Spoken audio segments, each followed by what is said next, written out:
lot of what it goes as modern hip hop connects to rhyme schemes and alter the rhyme scheme and bring a popular rhyme scheme, but they forget to bring a powerful word. You get caught up in the pattern of the rhyme and get credit for it. Jalal always brought a message in rhyme, Right. and he is right now. The people who are connecting and promoting his legacy are calling him the grandfather of rap, and he truly deserves that title. I I think Absolutely. that because the last poets were the first rappers, and nobody wants to really people be talk. I was looking on Google, and they were talking about so and so was the first rapper, and yeah, the last poets. I remember distinctly when we first had some stuff playing on the radio, and someone in New York said, "Oh, you were the last poets. You are those brothers who rap on the radio." And that's the first time anybody was. There wasn't no rap industry then, in the '60s. Rap industry, no Well, hip hop, when we wasn't no started, what? Huh? I wanted to say when we started rapping, rapping wasn't a popular word. The No, it last was. poets didn't want to be called rappers. Nope. No, no. Nope. Listen, what I'm I'm telling you. trying to. The Watts Prophets Rap were the Brown. ones who made the first. The Watts Prophets were the ones who made the first album called Rap in 1970. It was called Rapping Black in a White World. We were the first ones to call it that because we were street people and we came out of the street speaking for street people. And Right. rap was a Okay. street word on the West Coast. It No, was a street. rap wasn't limited to the West Coast. Rap Brown ain't got his name by accident, bro. And that was Bro, before I'm not trying to 1970. argue that. All I'm just trying to tell you is No, rap has a I'm long saying that history. rap can't. You're not hearing what I'm saying. Rap was what we did in the hood. If you had a misunderstanding between you and somebody, you didn't say, "Let me play you some rap music." You said, "Brother, we need to go and have a rap." You know That's what? what You know the, that's what was happening in the hood. Rap was a thing that took place in the hood that was that mean designed to bring people closer together. That's all it was. exactly. And whether I mean, Let me, let me pin this in there real quick. If a brother saw a sister at a party, what did he say he to said, his "Hey, boy? baby, He says, "I baby, got a." I'd like to rap with you." There you go. So rap was a prominent Exactly. word in That's what our I'm day, saying. Rap east was and west. popular. Rap was popular in the community long before there was any idea of any industry called the rap industry. Rap was what we did all the time. Rap Brown was called Rap Brown because the way he spoke on behalf of the movement. That was how he got that name, Rap Brown. And Okay, uh, whenever you had a misunderstanding, you call a brother aside and say, "Hey, we need to have a rap." Or if you had a group of wayward children, you would have a rap session with them. I mean, it was always about conversation. And so well, may I say something? I'm not May I trying to say one something? up. I'm not trying to one up the Watts Prophet.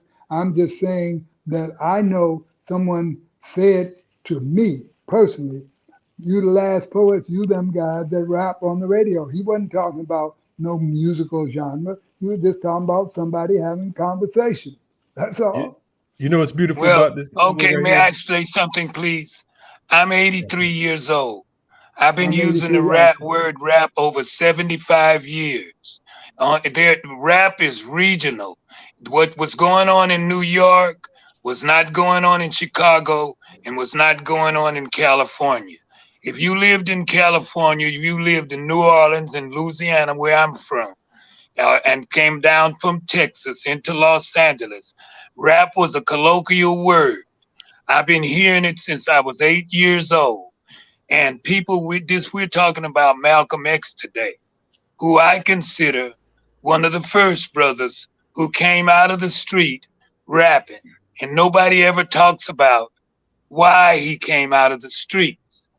To be a rapper, it meant to us on the West Coast that you could really talk, that you were smart, it meant to talk. That's all it really meant.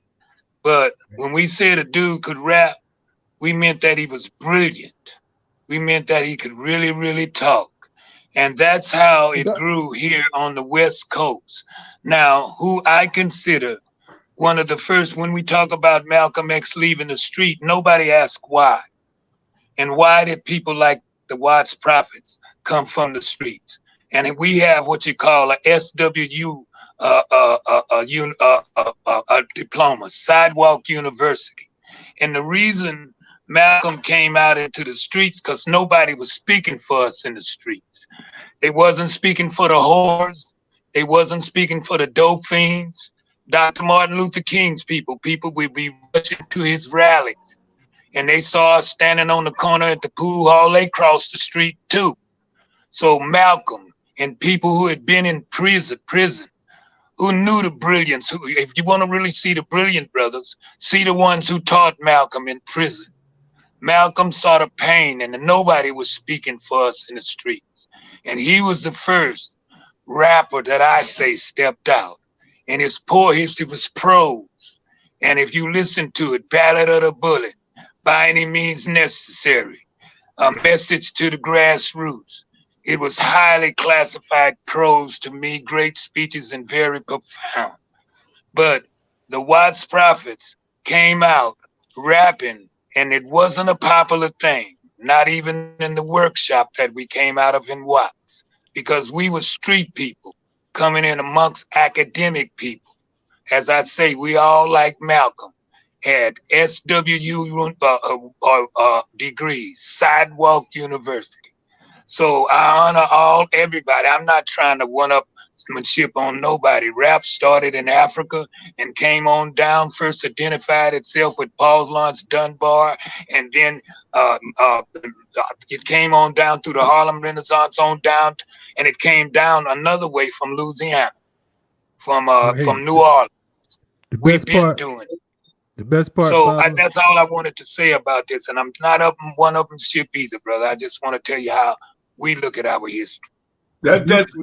We need that, Brother Hamdi. I thank you and appreciate you for that, because this is what we need. We need to have conversation about all things.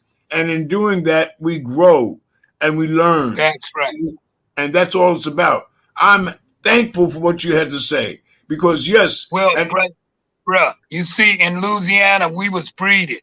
We're Creoles. Our grandmothers knew that they was raped into existence, and they breeded guys like me. I was breeded by my grandma and them.